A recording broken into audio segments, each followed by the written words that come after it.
covering a movie that's pretty different here. This is Wes Craven's New Nightmare. After creating the first Nightmare movie 10 years before this movie came out, Wes Craven returns to the franchise to give a very unique take. You see, this film is not a typical Nightmare film at all. In fact, it's a psychological horror film with not a lot of killings and mostly just questioning things. And this version of Freddy isn't even really Freddy Krueger, it's just a manifestation of it through some other weird spirit thing. This film just really is a film that you gotta watch for yourself, because explaining it makes no sense.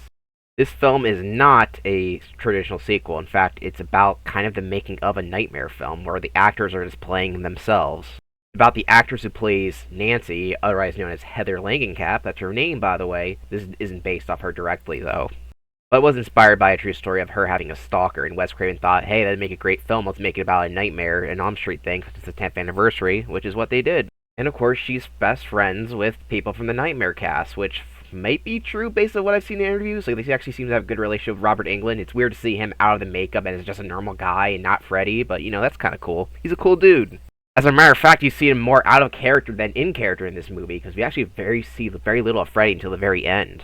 The film is mostly about her relationship with her son and her trying to protect him from the horrors of the real world, but also for the fact that she was in a horror movie that might scar him. So that's kind of the main concept of the film. One of the things of this film is that Freddy here might not even be real. It might just be a manifestation of our real life fears, in particular the actress' fears, which is actually a very interesting concept. Yeah, this film is very meta, and the only thing I can say that's disappointing is that whenever I saw it, I thought it was going to be about the making of a Nightmare film, but it really isn't.